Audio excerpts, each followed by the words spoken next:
today, my topic today is to think about the pink. First of all, I'd like to invite you all to a guessing game. And here are two boxes of tablets which are used as a painkiller, like stomachache or toothache or something. And obviously, the yellow one has a man's image on the box, right? But on the contrary, the pink one has a woman's image on it. We know pictures on the box isn't everything, of course, but sometimes they drop a hint. Now, let's have a guess about their prices now. I have compared their ingredients and their dosages, and they were all the same. And what I told you that the yellow one here is 29 yuan, and the pink one, 48. Wow, right? Such a price gap. Why is that?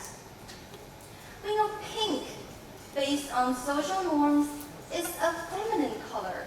It represents woman in the social ideas. Okay. And pink, being a woman, does no harm, right? But actually, being a woman is different. Being a woman is costly. And this is worth changing. Now that brings us to the first topic I want to share. Pink tax. What's pink tax? You know, pink tax is a social phenomenon that women often pay more than men, even when they're buying a similar product. According to Candace Allett, this is a chart of a man and woman, and there are 42% of the bills are paid with women spending more money. And according to this chart, pink tax starts from the moment we are born. From the toys among the girls and the boys, to the outfits, to the underwear, and even those with the similar functions, like toothbrush and razors.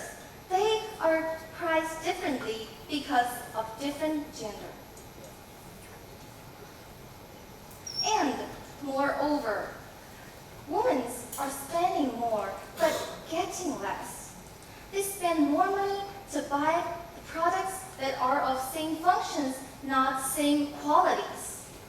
For example, the average pocket size of women are shorter and narrower than that of men. So what will it lead to? This will cause women get into another store and buy a handbag and stuff in their personal belongings, right? Like smartphones, like earrings, and that make women slide into a vicious circle where they are pushed forward and buy more and more things with more and more money. They buy things to remedy the situation that the things they have bought is inadequate in some of the functions, right? So, according to DCA, on average, in a woman's whole life, she spends $100,000 on the so-called pink tax. Wow, $100,000. It means women spend $100,000 to chase the equality in price. And from that we know that being a woman is so costly, financially costly. Now, a Chinese idiom says, 金钱乃身外之物. It means money is an external thing, and it cannot define your own well-being, like your physical and mental well-being. But what I told you, that being pink is also mentally and physically toxic to women. Please take a look at this picture. This is a police woman, right? She's holding a gun, right? But do you think the bulletproof vest on her body fits her body? Apparently not.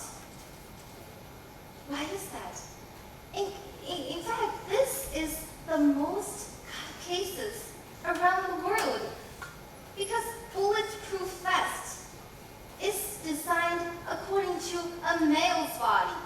And policewomen are getting hurt because the bulletproof vest does not fit her body.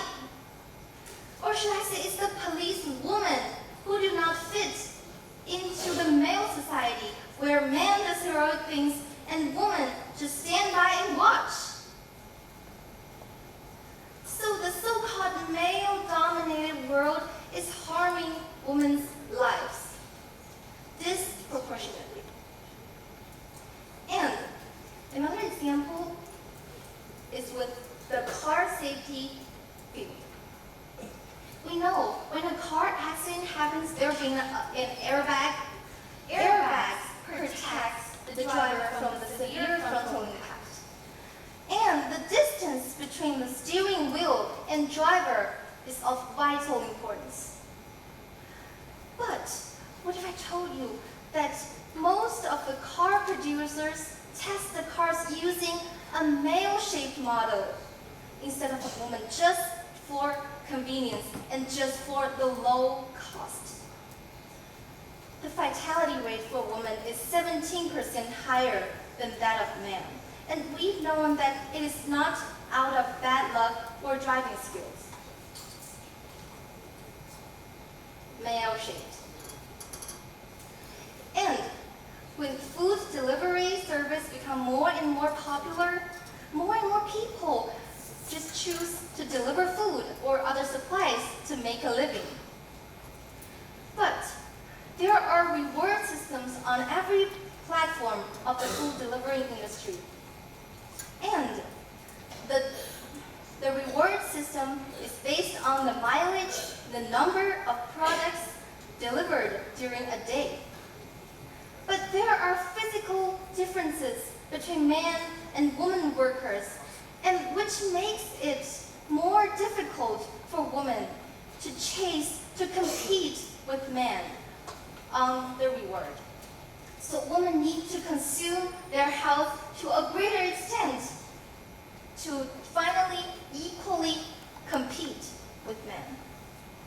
So we can say that being a woman is so physically costly, right? And now, eyes on me. Eyes on me. I'm wearing pink today. I am wearing dress today. I dressed up. I have my makeup on. And guess what? You probably think, yeah, I think she'd be okay with it. I think she should do it because girls do it. But let me tell you something. I spent hours choosing today's outfits. I spent hours choosing today's makeup. And I'm not okay with it. Alright? I am exhausted. And unfortunately, there are many girls who do have the same experience as me. They invest in their appearance just because they are required by the society, by themselves, to do so.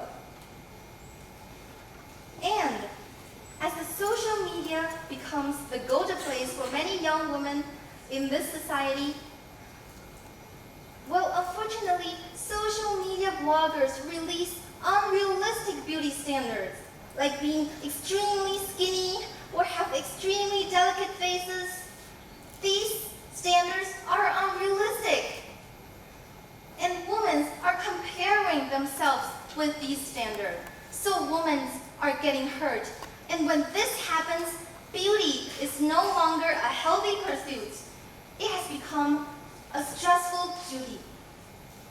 And that is beauty duty.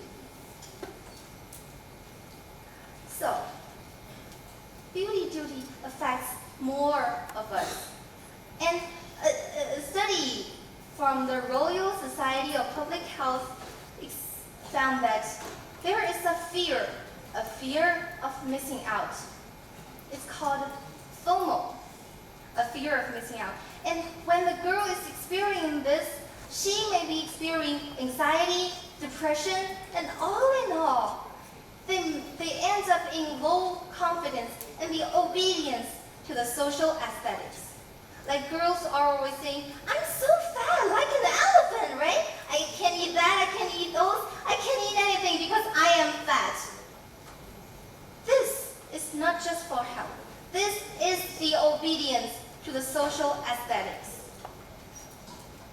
And this is harming women. Now, there is a famous slogan in the cosmetic industry that you deserve to be beautiful, like you deserve to have our product, you deserve to be beautiful, right? But I want you to think about, is it you deserve to be beautiful or you are demanded to be beautiful? Deserve or demanded? Another example is with the dress codes in the workplace. Women are limited under a dress code, like high heels, short tight skirts, and anything. And some countries even banned women from wearing trousers because they need to look pretty in the dresses. And let me tell you something, there are 85% of women are suffering from it. So, this is the mental cost. Mental cost, physical cost, financial cost, it all rooted in gender stereotype. Wow, stereotype, right? Such a big word. But have you noticed that in China, when a salesman or saleswoman is trying to promote his or her product, he or she will be saying, sisters, women, 姐妹们, right? Sisters, women, come and buy something. But you don't even say, brothers, buddies, come and buy something for a wife, family, child. No. Why is that? Why is that? Because in the social conventional idea, women are the ones who take care of the family and child, who devoted themselves to the family. And from that we can see gender stereotype is people's inherent impression on a certain gender. It is sometimes typical about certain genders, like some women do a lot of housework, right? But they do a very good job. But this is a choice, not an obligation, not even a responsibility. And yeah, gender stereotype. And let me tell you something, 59. What is 59? It's the number of women limited under promotion. Over half of women is limited under a glass ceiling called promotion. That means, imagine that you are a CEO at a certain company, and you are faced with a man employee in his 30s. What would you think? Wow, a man in his 30s, not too young, not too old. Yes, he's the perfect employee ever. He's in his prime age, right? But in case that if you are faced with a woman employee, what would you think? Yeah, not too young, not too old, yeah, but who knows? Who knows if she's gonna be married and have kids, right? That will make her unconsciously unfocused in her job. But we all forgot something, that a marriage involves two persons, man and woman. And having kids involves two persons, man and woman, two genders, right? So the gender stereotype is limiting women's equal rights. And that's worth changing. And we should all think how we can do to change the problem. We should admit that there are biological differences between man and woman, right? But this is not the excuse for the gender discrimination, gender stereotypes like this. And first of all, the external thing results in external.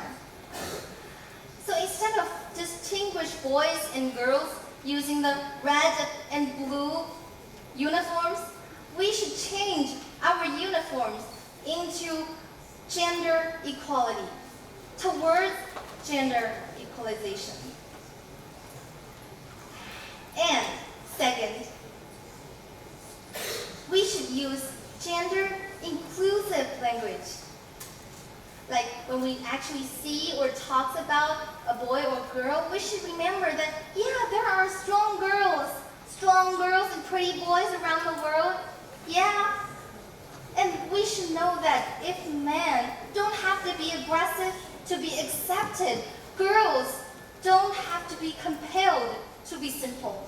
And if men don't have to control, girls don't have to be controlled. And we should all know that both men and women deserve the right to feel free to be sensitive. Both men and women should feel free to be themselves. So next time when you see a man or other gender judging you like, there is no woman like you, I should say that I am just me.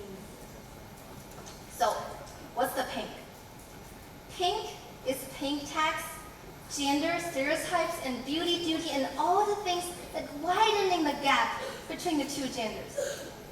And what to think? We should think before following the trend, and we should think how to lessen the gap between the two genders. And we should try to think about the pink. Thank you.